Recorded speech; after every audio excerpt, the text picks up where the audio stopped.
কি গো, কতদিন হয়ে গেল তোমাদের রাজসভা বন্ধ? হ্যাঁ, আচ্ছা, মহারাজ যদি বেতন দিতে না পারেন তাহলে রাজসভা খোলা রেখে কি লাভ বলো তো? বলি বাড়িতে যা চাল আছে তাতে এক সপ্তাহের বেশি আর রান্না হবে না কিন্তু।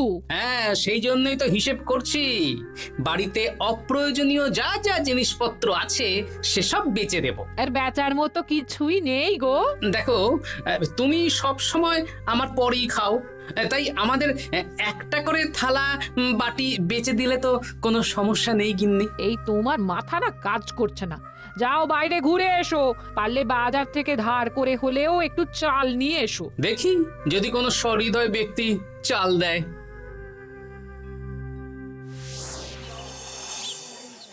না গোপাল দাদা, বাজারের অবস্থা খুব খারাপ, আর আমি ধারে বিক্রি করছি না। আহা, আরে আমি কোনোদিন তোমার একানাও বাকি রেখেছি বলো? আমি বুঝতে পারছি গোপাল দাদা, কিন্তু আমিও নিরুপায়। গত মাসের বেতন এখনো পাইনি। মহারাজ অনির্দিষ্ট কালের জন্য রাজসভা বন্ধ রেখেছেন। বিশ্বাস করো, বিশ্বাস করো, বেতন পেলেই তোমার ধার আমি মিটিয়ে দেব। এই সপ্তাহ খানেক আগে একই কথা বলে সেনাপতি ধারে 25 কেজি চাল নিয়ে গেছেন। এখন ওনার কোনোই পাত্তা নেই। কি যে করি, কাছের বন্ধু বলতে বিজ্ঞানী আর সভাকবি। দেখি ওদের বাড়িতে একবার ঢুঁ মেরে।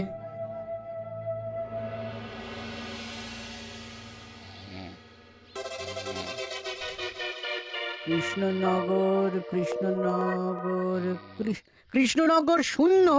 হ্যাঁ, এবারে একটা মোহরও নেই। জাহাপানা সর্বনাশ হয়ে গেছে। কি হলো?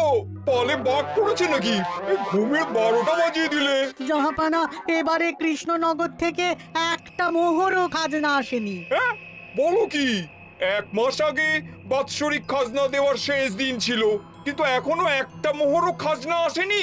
না জাহাপানা। পড়েছে এই বেগমের জন্য হীরের হার, হীরের কানের দুল, হীরের নাকছাবি বানাতে দিয়েছি। উজির, যা হোক করে কৃষ্ণনগর থেকে আমার খাজনা চাই চাই। তাহলে তো কৃষ্ণচন্দ্রকেই তলব করতে হবে। যা করার করো। বাবা, এই সময় তোমার শখ হয়েছে ময়না পোষা? আরে না না, আমি পুষিনি। একটা পশ্চিমের গ্রামে কদিন আগে ঘুরতে গিয়েছিলাম। আচ্ছা, ওখান থেকে নিয়ে এসেছো? না, তাও আনিনি, ছোলা খেতে দিয়েছিলাম। দেখি তারপর আমার পিছনে পিছনে উড়ে উড়ে চলে এসেছে। বাহ বাহ বাহ, এ তো ভালো কথা। বিয়ে তো করলে না, তাও একটা সঙ্গী জুটেছে। এ যে সে পাখি নয় গোপাল, এ ময়না কথা বলে, দেখবে। এই ময়না, বলো তো, গোপাল এসেছে। আরে বাস, বলো তো, গোপালের ভুঁড়ি আছে আমার নেই। বেশ বেশ বেশ। এ ভোরবেলা আমার কাছে আসে, সারাদিন আমার কাছে থাকে, আবার সন্ধে হলেই নিজের বাসায় নিজে নিজেই ফিরে যায়। বুদ্ধিমান পাখি। ওই গ্রামে শাখে শাখে ঝাঁকে ঝাঁকে ময়না। বেশ, বুঝলাম। তা বিজ্ঞানী, তোমার কাছে আমি আসলে একটা দরকারে এসেছি। বলো কি দরকার? আসলে ওই টানাটানির সংসার চলছে, বুঝলে। বাড়িতে চাল বাড়ন্ত, কদিন পরে হাঁড়ি চড়বে না। তুমি কিছু পয়সা ধার দিতে পারবে? আরে এমন করে বলছো কেন? আমার তো সংসার নেই, এত খরচও নেই। তুমি বাড়ি যাও, আমি 2 বস্তা চাল পাঠিয়ে দেব। ধন্যবাদ বিজ্ঞানী, তোমার মতো বন্ধু পাওয়া মুশকিল। বন্ধুত্বে এইসব ধন্যবাদ দেওয়ার দরকার নেই, একে অপরের পাশে থাকলেই হলো।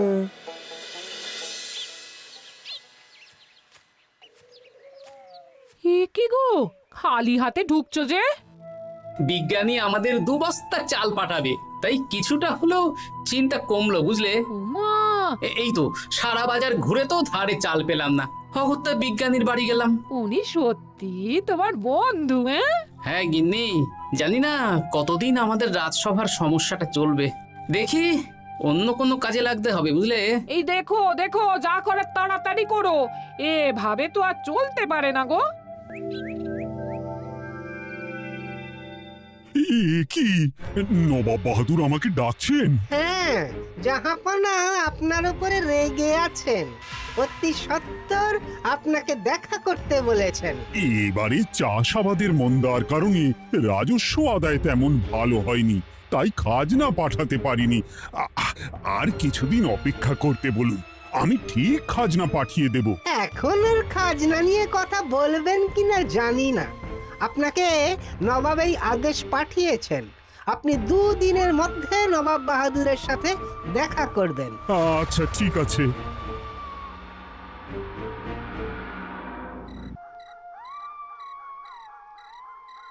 মহারাজ, এই বিপদের সময় আপনাকে একমাত্র একজনই সাহায্য করতে পারে, আর সে হলো গোপাল।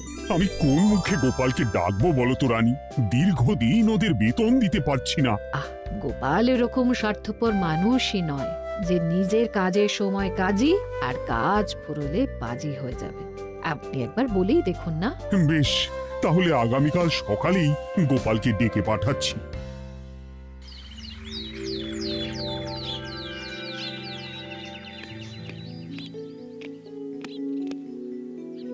আসতে পারি মহারাজ? হ্যাঁ গোপাল, এসো এসো। মহারাজ আমাকে হঠাৎ ডেকে পাঠালেন যে? শোনো, নবাব বাহাদুর বলেছেন ওখানে যেতে হবে, কারণ এবারে কৃষ্ণনগর থেকে কোনো খাজনা পৌঁছয়নি। মহারাজ, আপনি গেলেও বিপদ, না গেলেও বিপদ। হ্যাঁ, সেটাই তো আমাকে সবচেয়ে বেশি ভাবাচ্ছে, কিন্তু না গেলেই যে নয়। তাহলে এক কাজ করি মহারাজ, আমিও বরং আপনার সাথে যাই। যা বিপদ আসবে একসাথে লড়বো। ও গোপাল, তুমি যেন আমার বুক থেকে পাথর নামিয়ে দিলে। তোমাকে যে কি বলে ধন্যবাদ জানাবো। তাহলে কখন বেরোবেন বলুন? আজকে সন্ধ্যের দিকে বেরিয়ে পড়বো, তাহলে কাল সকাল সকাল মুর্শিদাবাদ পৌঁছে যাব। কতদিন থাকতে হবে তো কিছুই জানি না, তাহলে ওই 3-4টে জামা কাপড় ধুতি নিয়ে নেব, কি বলেন? হ্যাঁ হ্যাঁ, তাই নিও। তাহলে সন্ধ্যেবেলা রাজবাড়িতে এসো, একসাথেই বেরিয়ে পড়বো। আচ্ছা মহারাজ। বলি, তোমার কি মুর্শিদাবাদে না গেলেই নয় গো? আমাকে তো যেতেই হবে গিন্নি। জানি নবাব বাহাদুর কিভাবে ছক করে কল করে, তুমি সাবধানে থেকো গো। দেখো, আমি যখন যাচ্ছি তখন নবাব বাহাদুরকে এবার সাবধানে থাকতে হবে। হ্যাঁ, ঠিক আছে ঠিক আছে, মাথা ঠান্ডা রাখবে, বেশি ওস্তাদি করতে যাবে না। এমনিতেই আমাদের অবস্থা এখন ভালো নয়। আরে তুমি অতিরিক্ত চিন্তা করো না তো গিন্নি। জাহাপনা, কন্যাগুলো কবে আসবে? এখনো 2-3 দিন সময় লাগবে বেগম। এত সময় লাগছে কেন জাহাপনা? দেশের কোণে কোণে খুঁজে সেরা সেরা হিরে দিয়ে বানানো হচ্ছে যে, সময় তো লাগবেই বেগম। তাহলে তো অনেক খরচ হচ্ছে। তাও হচ্ছে বটে, কিন্তু তোমার জন্য আমি সব করতে পারি। আমাদের মুর্শিদাবাদের হীরালালের হাতের কাজ দেশের সেরা। আপনি সত্যি আমাকে ভালোবাসেন, আমার জন্য এত খরচ করে গয়না বানিয়ে দিচ্ছেন। তুমি খরচ নিয়ে এত চিন্তা করো না। কৃষ্ণনগর থেকে এই বছর ভালো খাজনা প্রাপ্য ছিল, কিন্তু এখনো একটা কানাকড়িও আসেনি। তাহলে আপনার গয়না বানাতে যা খরচ হবে সব আপনার সিন্দুক থেকে দিয়ে দেবেন। না না না, কৃষ্ণনগর থেকেই আদায় করব, ওকে তলব করেছি। আচ্ছা, সহিস, গাড়ি ছাড়ো। যথাজ্ঞা মহারাজ। এই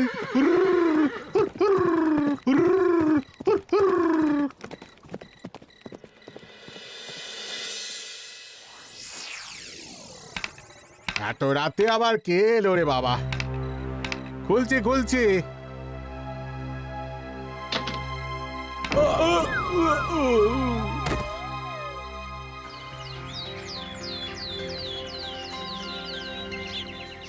সর্বনাশ হয়ে গেছে জাহাপানা। কি হয়েছে হীরালাল? নবাব বাহাদুর, মহারাজ কৃষ্ণচন্দ্র আর গোপাল এসেছেন আপনার সাথে দেখা করতে। ওদের দরবারে আসতে বলো। হ্যাঁ, এবার বলো হীরালাল, কি হয়েছে? তোমার মাথায় পট্টি কেন? জাহাপানা, গত রাতে আমার সর্বস্ব লুট হয়ে গেছে। বলো কি হীরালাল, তোমার কাছেই তো বেগমের হীরের সব গয়নাগাটি বানাতে দিয়েছিলাম। হ্যাঁ জাহাপানা, সব গেছে। আমার মাথায় মেরে সব লুট করে নিয়ে গেছে। এবার আমি কি করব জাহাপানা? বেগম সাহেবা, আপনার গয়না যে হীরালাল শেখরার কাছে জাহাপনা বানাতে দিয়েছিলেন, ওনার সব লুট হয়ে গেছে। মানে? আমি এক্ষুনি নিজের কানে শুনে এলাম, এখন হীরালাল শেখরা এসেছে। আমি এক্ষুনি যাচ্ছি। কি করব জাহাপানা? আমার তো সব শেষ হয়ে গেল। আমি কোনো কথা শুনতে চাই না। আমার ওই হীরের গয়নাগুলো চাই। চাই বললেই তো পেয়ে যাবে না। এখন এই গয়না শুধু নয়, হীরালালের সব সোনা দানা চুরি হয়ে গেছে। সেগুলো খুঁজে পেতে হবে। বিগত কয়েক বছর আমার মুর্শিদাবাদে কোনো চুরি ডাকাতি হয়নি। প্রত্যেকটা গ্রামবাসী সুখে শান্তিতে আছে। বাইরের কোনো শত্রু আসারও সুযোগ নেই। গ্রামের সীমানায় দিন রাত প্রহরী থাকে। যদি এসেও থাকে, পালাতে পারবে না। এবারে তাহলে চোরটা কে বুঝবো কি করে? এসব সামান্য চোর ধরার কাজ আমার কাছে নস্যি। জাহাপনা, আপনি যদি কৃষ্ণনগরের এবছরের খাজনা মকুব করে দেন, তাহলে আমি চোর ধরার ক্ষেত্রে সাহায্য করতে পারি। ঠিক আছে কৃষ্ণচন্দ্র, তোমার এই গোপাল যদি চোর ধরে দিতে পারে, তাহলে এবছরের খাজনা মুকুব। আগে আমি ওই শেখরার সাথে একান্তে কিছু কথা বলতে চাই। বেশ, প্রহরী প্রহরী, তুমি গোপাল আর শেখরাকে একটা ঘরে নিয়ে যাও। আসুন। এবার আপনি চুরির ঘটনাটা বলুন। চুরি না, ডাকাতি। সে যাই হোক, বলুন বলুন। গতকাল রাতে, তারপর সকালে জ্ঞান ফিরে ঘরে গিয়ে দেখি সব ফাঁকা। আমার ঘরের সাথেই লাগোয়া দোকান। আচ্ছা, দেখুন, আমি আপনার কথা শুনে আর একটু আগের যা আলোচনা শুনলাম, তার থেকে মনে হচ্ছে এই চোর স্থানীয় চোর। কি করে বুঝলেন? কারণ বাইরের চোর হলে তো এত নিখুঁত কাজ করা সম্ভব নয়। চোর নিশ্চয়ই আপনাকে ব্যক্তিগতভাবে চেনে। হ্যাঁ, এবার মশাই আপনি বলুন তো, আপনার কোনো শত্রু আছে? না, শত্রু নেই তেমন। আমার সাথে কারো সম্পর্ক খারাপ নেই। আর আমাদের পাড়ায় সবাই ব্যবসায়ী, সবাই সম্ভ্রান্ত লোকজন। বেশ, তাহলে সব ব্যবসায়ীদেরকেই ডাকতে হবে। আমি নবাব বাহাদুরকে বলে দিচ্ছি, আপনি এখন আসুন। নবাব বাহাদুর, আপনি ওই গ্রামের সকল ব্যবসায়ীদের আপনার মহলে ডাকার ব্যবস্থা করুন। সবাই কিন্তু বেশ সম্ভ্রান্ত ব্যবসায়ী। সে হোক না, ওই গ্রামে তো সবাই ব্যবসায়ী, আর বাইরের কোনো লোক গ্রামে ঢোকেনি বা বাইরেও যায়নি। তাই যদি কেউ চোর থেকে থাকে, তাহলে ওই ব্যবসায়ীদের মধ্যেই আছে। বেশ, আমি সবাইকে আমার মহলে নিয়ে আসার ব্যবস্থা করছি। আর একটা ফাঁকা বড় ঘর চাই, যেখানে চোর ধরার পরীক্ষা হবে। আর সেই ঘরে আমাদের কৃষ্ণনগরের ঘোড়া চোর ধরবে। হ্যাঁ, ঘোড়া চোর ধরবে? হ্যাঁ, যে ঘোড়ার গাড়িতে আমরা এসেছি সেই ঘোড়া। যদি চোর না ধরতে পারো, তাহলে পুরো খাজনা তো গায়ের জোরে নেব, সাথে সাথে কৃষ্ণনগরটাও কেড়ে নেব। আমার উপর একটু ভরসা রাখুন নবাব বাহাদুর, আর যা বললাম করুন। বেশ, শুনুন, এই ঘরে আমার এক প্রিয় ঘোড়া আছে, আর সামনে একটা বালতিতে ছোলা সেদ্ধ রাখা আছে। আপনারা সকল ব্যবসায়ীগণ একে একে যাবেন, দরজা ভিতর থেকে বন্ধ করবেন, আর ঘোড়াকে এক মুঠো করে ছোলা খাইয়ে ফিরে আসবেন। তারপর কি বাড়ি চলে যাব? না, সবার ছোলা খাওয়ানো হয়ে গেলে আমি ঘোড়ার কাছে যাব, আর ঘোড়া কানে কানে আমাকে বলে দেবে কে চোর। তাহলে আর দেরি কেন, সবাই একে একে যাও।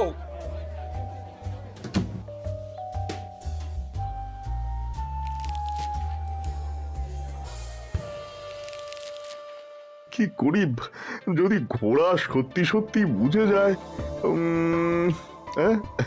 ছোলা খাওয়াবোই না। ব্যাস, ছোলা খাওয়ানো হয়ে গেল। এবার গোপাল বলো তো কে চোর? দাঁড়ান, ঘোড়ার মুখের কথা শুনে আসি। আমি বলে দিচ্ছি জাহাপানা, গোপাল এসব মশকরা করছে, সব মশকরা। ঘোড়া বলে দিয়েছে কে চোর। বলো গোপাল, কে চোর? তার আগে সকল ব্যবসায়ীর হাত দেখে আমি পরীক্ষা করতে চাই। সে দেখো, কিন্তু বলো কে চোর? দেখি দেখি না, দেখি আপনারটা। না, আপনিও না। না, আপনিও না। একি মশাই, চুরিটা তো আপনিই করেছেন, আপনিই চোর। কি উল্টো পাল্টা কথা বলছেন? আমি চুরি করিনি। হ্যাঁ, আপনিই চুরি করেছেন, তাই ভয়ে ঘোড়াকে ছোলা খাওয়াননি। কারণ আমি ছোলার মধ্যে রান্নার হলুদ গুঁড়ো মিশিয়ে রেখেছিলাম, তাই যারা যারা ঘোড়াকে ছোলা খাইয়েছেন সবার হাতেই হলুদ রং লেগে আছে। শুধু ওর হাতে নেই। ভাই, শেষে তুই? তোর মনে মনে এত হিংসা? ভাই মানে? আরে ও তো আমার খুড়তো ভাই পান্নালাল, ওরও সোনা গয়নার ব্যবসা। ব্যাস, এবার তাহলে বলেই দিন পুরো ব্যাপারটা, কারণ এখান থেকে পালানোর কোনো পথ নেই। ভুল হয়ে গেছে দেখাবো না। আমার দাদা আমার থেকে অনেক বেশি রোজগার করতো, তাই আমার মনে মনে হিংসে ছিল। তারপর বেগম সাহেব আর হীরের গয়না বানানোর এত বড় বায়না পেল, তাই হিংসা আরো বেড়ে গেল। আর তুই চুরি করলি? চুরির সব জিনিস কোথায় আছে? আমার বাড়িতেই আছে দেখাবো না। সাব্বাস গোপাল, সাব্বাস। তোমার কি বুদ্ধি! তাহলে জাহাপানা, কথা মতন আমাদের এই বছর তাহলে খাজনা দিতে হচ্ছে না। না, কথা যখন দিয়েছি তখন আমি তো আর কথার খেলাপ করতে পারি না। আচ্ছা গোপাল, তোমার তো এত বুদ্ধি, আমার একটা শখ পূরণ করতে পারবে? কি শখ বলুন নবাব বাহাদুর। আমার অনেক দিনের ইচ্ছে একটা হাওয়া মহল বানাবো, কিন্তু ঘরামি রাজমিস্ত্রি কেউই বানাতে পারবে না বলছে। তুমি কি বানিয়ে দিতে পারবে? আগে পারবো জাহাপনা, কিন্তু তার বদলে আমি কি পাবো? আগামী 5 বছর কৃষ্ণনগরের খাজনা মুকুব, আর তোমাকে আমি 100 মোহর উপহার দেবো। বেশ, তাহলে আপনি আমাকে দিন 7 সময় দিন, আর 7 দিন পরে আমার বাড়ির সামনে চলে আসুন। হাওয়া মহল বানিয়ে রাখবো, আপনি নিয়ে যাবেন। বেশ, তাহলে 7 দিন পরে কৃষ্ণনগরে দেখা হচ্ছে। যদি না বানাতে পারো তাহলে কিন্তু আগামী 5 বছর কৃষ্ণনগরকে দ্বিগুণ খাজনা দিতে হবে, এই আমি বলে দিলাম। বেশ, রাজি।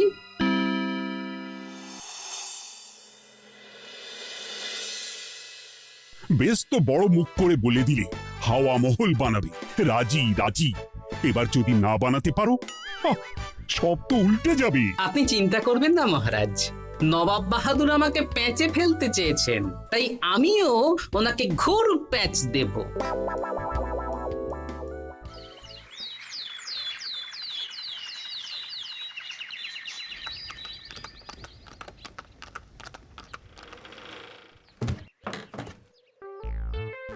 কি গোপাল, আরে কোথায় আমার হাওয়া মহল?